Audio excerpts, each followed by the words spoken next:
नमस्कार दोस्तों, स्वागत है आपका हमारे चैनल पर। आज हो गई है 22 जून 2020 सोमवार। तो आइए बात करते हैं आज के मुख्य समाचार। टुडे ब्रेकिंग न्यूज के इस वीडियो में जानेंगे देश भर की तमाम बड़ी खबरों को। सबसे पहले छंटनी और वेतन कटौती से एसबीआई पर कम असर पड़ेगा, चेयरमैन रजनीश कुमार। इसके बाद हम जानेंगे राष्ट्रपति ट्रंप जल्द करेंगे नए वीजा प्रतिबंधों की घोषणा, भारतीयों की जॉब को होगी प्रॉब्लम।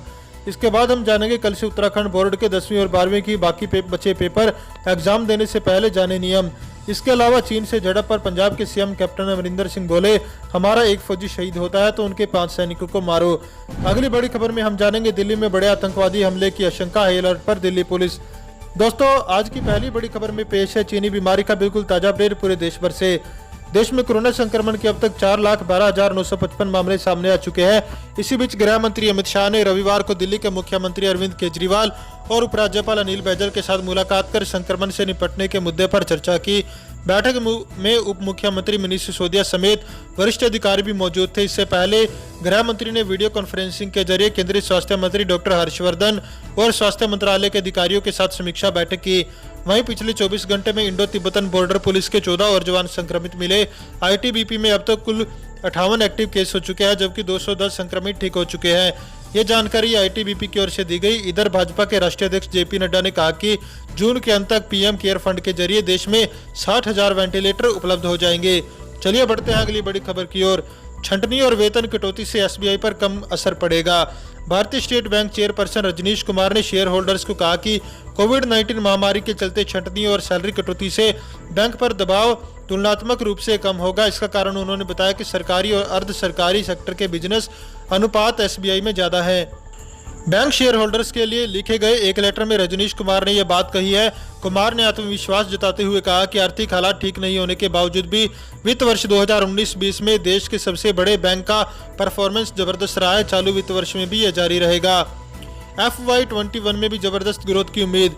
एसबीआई चेयरमैन ने कहा कि मौजूदा आर्थिक हालात के मद्देनजर देखें तो कोविड-19 की चुनौतियों से निपटने के लिए एसबीआई ने बेहतर तैयारी की है। मुझे भरोसा है कि FY20 में हमने जो जबरदस्त प्रदर्शन किया है उसे FY21 में दोहरा सकेंगे। चलिए जानते हैं अगली बड़ी खबर में क्या है। राष्ट्रपति ट्रंप जल्द करेंगे नई वीजा प्रतिबंधों की घोषणा, भारतीयों को जॉब की होगी प्रॉब्लम। अमेरिका के राष्ट्रपति डोनाल्ड ट्रंप ने कहा कि वह आने वाले दिनों में नई वीजा प्रतिबंधों की घोषणा कर सकते हैं। ट्रंप ने शनिवार को कहा कि वे अमेरिका में नौकरियों के लिए आने वाले विदेशियों को रोकने के लिए और कोरोना वायरस महामारी से तबाह हो चुकी जॉब मार्केट में नौकरी के लिए जूझ रहे आम अमेरिकियों को बचाने के लिए कुछ दिनों के अंदर ही वीजा पर नए प्रतिबंधों की घोषणा करेंगे। फॉक्स न्यूज चैनल को दिए साक्षात्कार में ट्रंप ने कहा कि हम वीजा से संबंधित कुछ घोषणाएं करने वाले हैं। फॉक्स न्यूज के इस प्रश्न पर कि क्या नए प्रतिबंधों में कोई छूट भी दी जाएगी, ट्रंप ने कुछ खास जवाब नहीं दिया।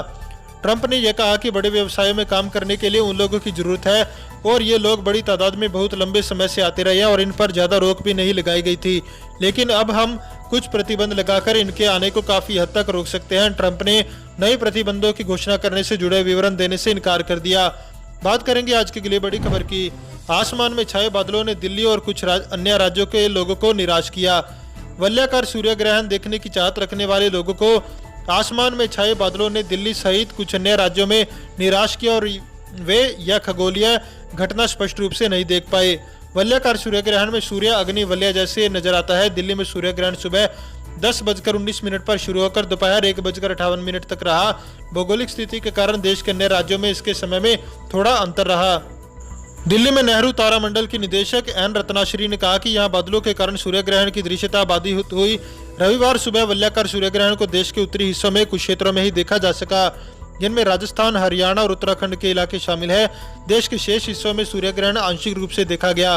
कोरोना वायरस में वैश्विक महामारी के मद्देनजर सामाजिक दूरी के नियमों के कारण भी सूर्य ग्रहण देखने का मजा किरकिरा हुआ। उत्तर प्रदेश की राजधानी लखनऊ में सूर्य ग्रहण देखने के लिए लोगों ने तरह तरह के इंतजाम किए थे, लेकिन राज्य के अनेक हिस्सों में कल रात से शुरू हुई बारिश और दिन भर बादल छाए रहने की वजह से ज्यादातर लोग यह दुर्लभ खगोलीय घटना नहीं देख सके। चलिए जानते हैं अगली बड़ी खबर में क्या है। सीमा विवाद के बीच मोदी सरकार का बड़ा कदम, चीन से आयात कम करने के लिए पीएमओ ने मांगी सामानों की सूची। लद्दाख की गलवान घाटी में भारत और चीन के बीच जारी तनातनी नीति के दौरान सरकार ने चीन से आयात होने वाली सामानों की सूची मंगाई है। साथ ही सरकार ने सस्ते आयातों के उत्पाद वार विवरण, घरेलू कीमतों की तुलना और कर हानि, विशेष रूप से चीन से कम गुणवत्ता वाले इनबाउंड शिपमेंट पर अंकुश लगाने और घरेलू विनिर्माण को बढ़ावा देने के निर्देश दिए। सूत्रों ने रविवार को यह जानकारी दी। सूत्रों ने कहा कि चीन से आयात निर्भरता में कटौती सहित आत्मनिर्भर भारत को बढ़ावा देने के तरीकों पर चर्चा के लिए हाल ही में प्रधानमंत्री कार्यालय में एक उच्च स्तरीय बैठक भी हुई। बात करेंगे आज की अगली बड़ी खबर में क्या है। चीन से विवाद के बीच सेना को दिया गया इमरजेंसी फंड, हथियार गोला बारूद खरीदने की छूट। चीन के साथ चल रहे सीमा विवाद के बीच तीनों रक्षा बलों को महत्वपूर्ण गोला बारूद और हथियारों के अधिग्रहण के लिए प्रति योजना 500 करोड़ रुपए तक की खरीद करने की वित्तीय शक्तियां दी गई है। इन हथियारों और गोला बारूद की आवश्यकता पूरी तरह से या सीमित संघर्ष छेड़ने की स्थिति में होगी। एक वरिष्ठ सरकारी अधिकारी ने ANI को बताया, तीनों सेवाओं के प्रमुखों को जिन भी हथियारों की कमी या जरूरत महसूस होती है, उनकी आवश्यकताओं को तेजी से पूरा करने के लिए हर शस्त्र प्रणाली हासिल करने के हिसाब से 500 करोड़ रुपए तक की वित्तीय शक्तियां सेना को दी गई है। पूर्वी लद्दाख में चीनी आक्रामकता और वास्तविक नियंत्रण रेखा पर बड़ी संख्या में चीनी सैनिकों को तैनात किए जाने के बाद सरकार ने इस शक्ति को फिर से सेना को देने की आवश्यकता महसूस की। बात करेंगे आज की अगली बड़ी खबर में क्या है। कोविड-19 से लोगों की जिंदगियां बचाकर दुनिया के शीर्ष दानवीरों में शामिल हुई नीता अंबानी। कोरोना वायरस से लोगों की जिंदगियां बचाने में जुटी नीता अंबानी को दुनिया के प्रमुख समाज सेवियों की सूची में शामिल किया गया है। अमेरिका की प्रतिष्ठित मैगजीन टाउन एंड कंट्री की 2020 के लिए जारी की गई सूची में नीता अंबानी भारत में शामिल होने वाली अकेली समाज सेवी है। इसमें कहा गया कि वह सफलता के साथ रिलायंस फाउंडेशन का नेतृत्व कर रही है। उन्हें लॉकडाउन के दौरान समाज के विभिन्न तबकों के लिए राहत कार्यों, गरीबों को भोजन कराने और देश के पहले कोविड-19 अस्पताल बनवाने जैसी समाज सेवाओं के लिए सूची में जगह दी गई है। चलिए जानते हैं अगली बड़ी खबर में क्या है। भारत चीन झड़प, बरसते पत्थरों के बीच बिहार रेजिमेंट के वीरों ने गलवान घाटी में उखाड़ फेंका चीनी पोस्ट।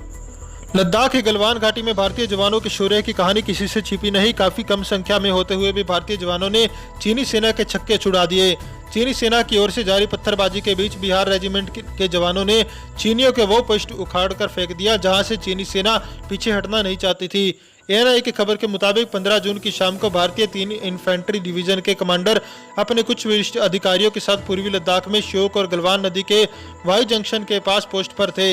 इसी दौरान सुरक्षा बलों की एक छोटी टुकड़ी को यह देखने के लिए मौके पर भेजा गया कि चीनी सैनिकों ने समझौते के मुताबिक पोस्ट हटा ली है या नहीं।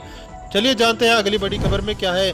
कल से उत्तराखंड बोर्ड के 10वीं और 12वीं की बाकी बचे पेपर, एग्जाम देने से पहले जाने नियम।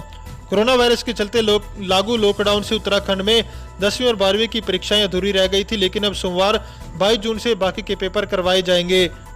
बाकी के एग्जाम 22 से 25 जून तक चलेंगे। शिक्षा विभाग ने 10वीं और 12वीं के एग्जाम एक ही दिन 2 शिफ्ट में करवाने का फैसला किया है, जिससे पहले दिन 10वीं का उर्दू का पेपर और इंटरमीडिएट के 12वीं का जीवन विज्ञान का एग्जाम होना है। परीक्षा में 1,30,000 से ज्यादा छात्र शामिल होंगे। विभाग का पूरा जोर कोरोना से बचाव रखते हुए साफ सुथरे तरीके से परीक्षा को संपन्न करवाना है। इन चारों दिन सुबह 9 बजे से दोपहर 12 बजे तक 10वीं के और दोपहर 2 बजे से शाम 4 बजे तक 12 बजे के एग्जाम होंगे। इसके लिए 10वीं के परीक्षार्थियों को सुबह 8 बजे सेंटर पर पहुंचना होगा, जबकि दोपहर 2 बजे से होने वाले पेपर के लिए छात्रों को पौने 2 बजे एग्जाम हॉल में बिठाया जाएगा। अगली बड़ी खबर, नगर निकाय प्रमुखों के अधिकार कम करने से बीजेपी नाराज, कटारिया ने सीएम गहलोत को लिखा पत्र। स्वायत्त शासन विभाग द्वारा नगर निगमों प्रमुखों के लिए 16 जून को जारी हुए आदेश के बाद अब इस पर राजनीति बहस शुरू हो गई है। बीजेपी ने इस मुद्दे को लेकर अशोक गहलोत सरकार को घेरने की कोशिश की। पार्टी ने स्वायत्त शासन विभाग के आदेश में हस्तक्षेप कर तुरंत आदेश वापस लेने की मांग की है। बीजेपी ने इस आदेश को नगर निकाय प्रमुखों को कमजोर करने की दिशा में उठाया कदम बताया है। नेता प्रतिपक्ष गुलाब चंद कटारिया ने मुख्यमंत्री अशोक गहलोत के संबंध में एक पत्र लिखा, जिसमें 16 जून 2020 के आदेश को रद्द करने के लिए हस्तक्षेप करने की मांग की गई है। पत्र में उन्हें याद दिलाया गया कि वर्ष 2017 में नगर निकाय प्रमुखों को मजबूत बनाने के लिए नगर निकाय अधिनियम में 5वां संशोधन किया गया था। इस संशोधन में नगर निकाय प्रमुखों को और ज्यादा मजबूत बनाते हुए अधिकारियों और कर्मचारियों पर भी इनका नियंत्रण स्थापित करने का अधिकार प्रदान किए गए थे। स्वायत्त शासन विभाग जयपुर द्वारा इस आदेश को लेकर राजनीति गर्मा गई है। इस आदेश में नगरीय निकायों के निर्माण एवं अन्य कार्यों से संबंधित पत्रावलियों के संबंध में निर्देश जारी किए गए थे। चलिए जानते हैं अगली बड़ी खबर में क्या है। दिल्ली में कोरोना के 3,000 नए मामले, संक्रमितों का आंकड़ा पहुंचा 60,000 के करीब। राजधानी दिल्ली में कोरोना वायरस का संक्रमण थमने का नाम नहीं ले रहा, जबकि दिल्ली में कोरोना संक्रमण के 3,000 नए मामलों के साथ संक्रमितों की संख्या बढ़कर 59,746 हो गई। वहीं इस महामारी की वजह से देश की राजधानी दिल्ली में अब तक 2,175 लोग अपनी जान गंवा चुके हैं। दिल्ली में कोरोना के 24,558 एक्टिव केस। दिल्ली में आज कोरोना वायरस संक्रमण के 3,000 केस आए। इसके साथ संक्रमितों का आंकड़ा 59,746 पहुंच गया। इस समय 24,558 एक्टिव केस हैं, तो अब तक 33,013 कोरोना मरीज ठीक होकर डिस्चार्ज हो चुके हैं, जबकि आज हुई 63 मौतों के साथ दिल्ली में इस बीमारी के मरने वालों का आंकड़ा 2,175 पर पहुंच गया। बात करेंगे आज की अगली बड़ी खबर की। बार बालाओं का अश्लील डांस देखने के लिए उमड़ी भीड़, सोशल डिस्टेंसिंग की जमकर उड़ी धज्जियां। कोरोना महामारी के काल में लॉकडाउन भले खोल दिया गया हो, लेकिन कोरोना से बचाव के लिए तमाम जरूरी एहतियात बरतना अभी भी जरूरी है। बावजूद इसके तमाम लोग ऐसे भी हैं जो अपने जीवन को संकट में डालने के साथ दूसरों के जीवन से खिलवाड़ करने से बाज नहीं आ रहे। ताजा मामला फतेहपुर जिले का है, जहां बारात वापस लौटने के बाद गांव में नौटंकी का आयोजन किया गया। जिले के हुसैनगंज थाना क्षेत्र के बलेवा गांव में आयोजित हुई इस नौटंकी में बार बालाओं ने जमकर ठुमके लगाए। बार बालाओं द्वारा फिल्मी गीतों पर किए जा रहे अश्लील नृत्य को देखने के लिए लोगों की भारी भीड़ इकट्ठा हुई और इस दौरान सोशल डिस्टेंसिंग की जमकर धज्जियां उड़ाई गई। चलिए जानते हैं अगली बड़ी खबर में क्या है। चीन से झड़प पर पंजाब के सीएम कैप्टन अमरिंदर सिंह बोले, हमारा एक फौजी शहीद होता है तो उनके 5 सैनिकों को मारो। पंजाब के मुख्यमंत्री कैप्टन अमरिंदर सिंह ने चीन के साथ जारी गतिरोध पर कहा कि अगर सीमा पर हमारा एक फौजी शहीद होता है तो फिर हमें दुश्मनों के 5 सैनिकों को मारना चाहिए। उन्होंने यह बातें आस्क कैप्टन कार्यक्रम के तहत अपने फेसबुक पेज पर पंजाब की जनता को संबोधित करते हुए कही। उन्होंने यह भी कहा कि चीन पर भरोसा नहीं किया जा सकता। कैप्टन ने चीन के अलावा कोरोना वायरस और फिर खालिस्तान पर भी खुलकर अपनी बात रखी। पंजाब के मुख्यमंत्री ने यह भी कहा कि चीन पर भरोसा नहीं किया जा सकता। अब चीन के साथ सरहद पर बिना हथियार के फौज नहीं भेजनी चाहिए, ऐसा फैसला बदलना चाहिए। कैप्टन ने कहा, हमारा एक फौजी शहीद होता है तो उनके 5 फौजी मारो। मुझे उम्मीद है कि केंद्र मेरी बात सुनेगा। अगर चीनी फौज से हमारे फौजी को खतरा है तो उनको गोली मारने के हुक्म दे।